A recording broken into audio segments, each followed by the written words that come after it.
Charan! Hello everybody! Ayan mga kasoy, kita naman natin na second na voice over natin mga kasoy, no? Napakahirap pala mag voice over, no? Charan, kita naman natin yung hipon na yan. Charan! Napakalupit talaga. Oh, yan, oh. Wow! Sarap na sarap tayo sa hipon mga kasoy. Oh, napakasarap tikman. Kita mo naman ang ating ginawang na pagluluto mga kasoy. Kahit hindi tayo masyadong marunong sa kusina mga kasoy, nagluluto pa rin tayo mga kasoy. Ayan. Titignan natin yan. Ayan. Para tayo matutong magluto. Ayan mga kasoy. Kita naman natin. Oh, ayan. Hinahalongkat ko pa. Nilipat ko silang lagi. At yan mga kasoy. Magigisa na tayo dyan mga kasoy. Charan! Ayan. Naglagay tayo ng butter. Hintay lang natin yan. Matunaw mga kasoy. Ang butter na yan. Ayan. Dinutunaw na natin yan. Ayan. Oh, napakalupit talaga. Yan ang gagawin natin panggisa sa bawang at sibuyas mga kasoy lang. Yan lang ang napakasimpleng luto mga kasoy. Butter lang ang gagamitin natin. Wala nang ibang mantika kundi butter lang. Ayan mga kasoy, hinihintay ko lang siyang matunaw. Pag natunaw na yung mga kasoy, ilalagay na natin yung charan! Susunod natin dyan ang bawang mga kasoy, no? Pagkatapos ng bawang, lagyan natin ng sibuyas. Yan, hintay lang natin siyang talagang matunaw. Yan, habang ginagalaw-galaw ko siya hanggang sa matunaw. Yan, mikos mo yan mga kasoy. Yan, pinapaikot-ikot ko muna yung butter para madaling matunaw. Napakaraming butter mga kasoy. Yan ang tinatawag na butter gold. Gawa ng magnolia. Ayun, pero napakasarap talaga yan mga kasoy. Ang ating niluto na yan na hipon na with butter. Yan, wala nang ibang langkap kundi yan lang. Napakasimpleng luto. Ayan mga kasoy, oh. Halukat yan, tunaw na talaga ang butter, di ba mga kasoy? Charan! Next na natin dyan ilagay ang sinasabi kong ihagis na natin yan mga kasoy. Bigyan ng bawang yan. Ayan. Bigyan pa rin ng bawang yan mga kalisoy. Yan, tapos sunod natin yan. Bigyan ng sibuyas yan mga kalisoy. Yan, pagkatapos ng bawang, isusunod na natin ang mahiwagang sibuyas. Charan, hinahalukat ko muna mga kalisoy, no? Bago natin isunod yung sibuyas. Yan talaga naman, oh. Wow, yan. Go mo, halukat ube. Ayan mga kalisoy. Halukat ube pa tayo.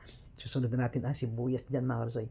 Yan, halukat ko muna mga kalsoy hanggang sa mag-brown konti yung bawang mga kalsoy. Susunod na natin talaga yung yan na. Hihagis ko na mga kalsoy ang sibuyas. Ayan na. Mapuna ang ginamit natin sibuyas mga kalsoy. Kasi mayroong klaseng sibuyas mga kalsoy. Mayroong puti at mayroong pula. Yan, pero ginamit natin yung kulay pula kasi masarap yan pula na sibuyas. Pero mas masarap din yung puti mga kalsoy na sibuyas lalo sa nilaga sa mga pasisig yan. Yan, oh, yan, nahalukat ko na naman mga kasoy, no? Talaga naman, no? Wow, hintayin nyo natin, susunod natin dyan ang mahiwagang hipon mga kasoy. Pag nahalukat na natin yan dyan, nahalukat, o pag na-mix na natin, para halukat ako, po na lang ako halukat. Yung iba pala yung mix na kahalukat, no? Ayan mga kasoy, talagang napakahirap mag voice over pala, no? Mga kasoy, kala ko napakadali lang, haba pa naman ang ating voice over mga kasoy, no? Ayan, susunod na natin dyan ang ating yan, halukayin ko muna mga kasoy hanggang sa mag brown konti, no? Ayan, pagkatapos ng brown konti, isusunod na natin dyan ang mahiwagang hipon. Yan, hindi ko na siya tatakban mga kasoy, no? Yan, habang hinintay natin kumukulo ba talaga yan. Ayan ang hipon mga kasoy. Susunod na natin, you know, yun, di ba? Sugpo na hipon siya, hindi siya hipon, sugpo. Ano pa talaga, sugpo tsaka hipon, isa lang naman siguro yun ang makalsay, no? Ayan, ang lalaking hipon yan makalsay. Ay, sugpo pala yan makalsay kasi may stripe siya, di ba? Ang hipon kasi diretso na pare, parang kulay puti. Yan ang hipon na yan. Medyo maitim-itim niya, may guhit yan, parang patig siya, di ba mga kaso? Yan, ano yan, sugpo nga pala yan, hindi siya hipon. Yan, gulo yun, no? Sugpo pala siya, hindi siya hipon. Bahala na yun, basta yun. Hintayin lang natin siya maluto sa butter mga kaso. Hininahan ko lang ang apoy dyan para hindi madaling masunog yung hipon mga kaso.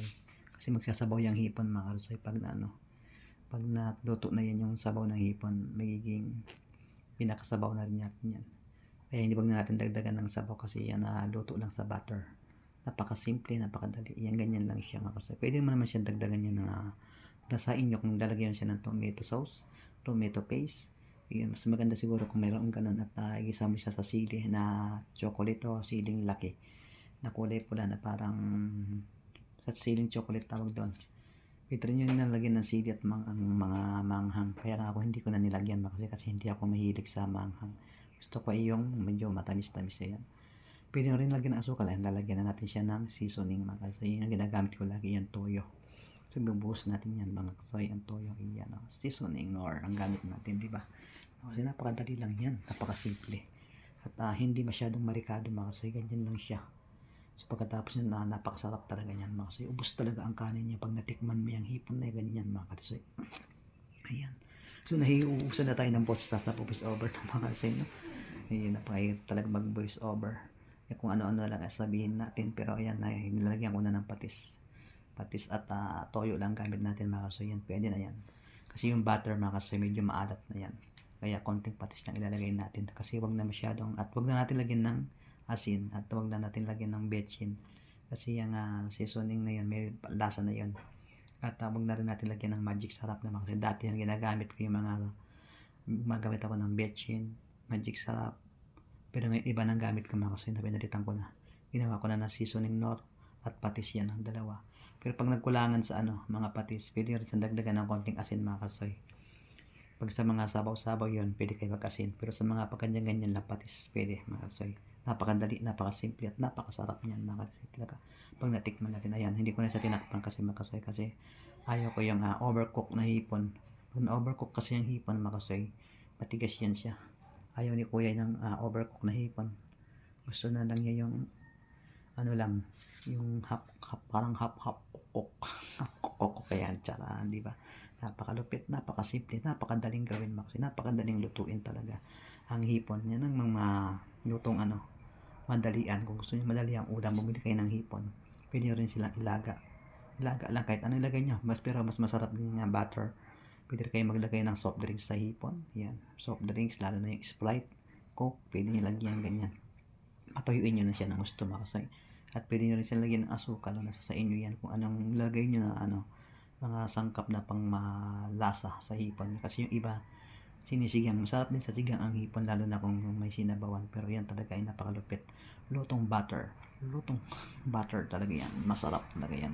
Kasi napakasimple at wala masyadong sabaw yan. Kasi ganyan-ganyan lang yan siya. Kaya binabaliktad ko muna. Inaano ko siya para maging dilaw na lahat pag naluto mga kasoy. Kaya sa ginaganyan. Kaya charan, kita mo naman ang aking paghahalukat.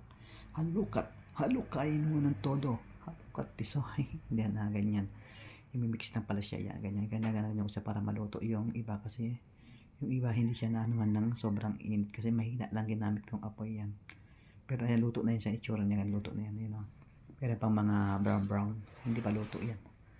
Para siyang, hindi brown pala. Sorry. Gray pala yan. Ayan, yung medyo naluto na siya. Medyo ganyan ang kulay natin mga sa pagkaluto kasi binuksan natin ang camera ng phone, no? Maliwanag siya. Kaya ganyan, no? Napapagod na ako sa kasalita mag-isa.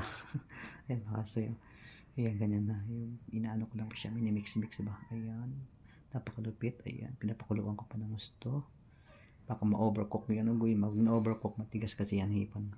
Pero gusto ko talaga lutong-luto sa hipon kasi makasay po siya yung bakterya ba para mamatay. Basta sobrang lutong-luto, di ba rin matigas, basta importante lutong-luto. Hindi katulad ng half cook, di ba? Parang hilaw-hilaw pa siya pagkainin. Kaya yan, medyo half cook lang yan siya, kasi hindi siya overcook. Yan, kita naman natin, no? Kita naman, no? Yan, pwede na yan maya-maya. Kasi hanguin natin yan at ilipat sa isang lagayan para ihain natin mamaya. Yan. Yan ang ating recipe. Butter, garlic, onion, yan, bawang, sibuyas at butter, tapos seasoning at saka patis. Yan ang ating mga recipe sa hipon na yan mga kasoy. Wala tayong ibang gagawin kundi ganyan lang siya. Napakasimple, napakadaling gawin. Yan, talagang mapapawaw ka at mapapasarap ka. Ayan ang mga kasoy, lilipat natin sa isang lagayan, no? Ayan, no? Iniisa-isa ko muna.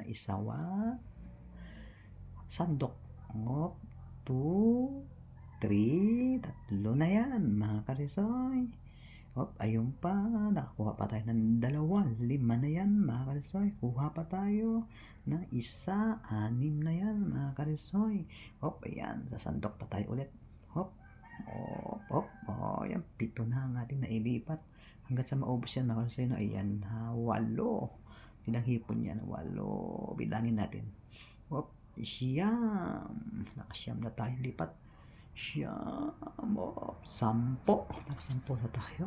Isa pa. Yan. 11 na mga kasoy ang ating nailipat. 12 na ang aking nailipat mga kasoy. So natitira ilan na lang. 13 na mga kasoy ang aking nailipat. Ayan, meron pa tayong 4. Mga karsay na, 17 lahat pala ang ating hipon na niluto. Ayan, ililipat ko na.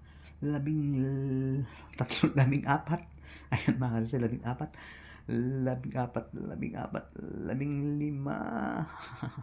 15. Oh, pinagminta na tayo ng sabaw na mga karsay. 17. Dalawa kasi yun mga karsay. Yan, natutuyo na mga karsay. Konting sabaw lang talaga mga karsay. Baka the best talaga ang ating luto. At maraming salamat kan pala sa umabot sa dulo ng ating vlog. Thank you for watching and God bless you all. Ingat po tayong lahat. Charan! Bye-bye!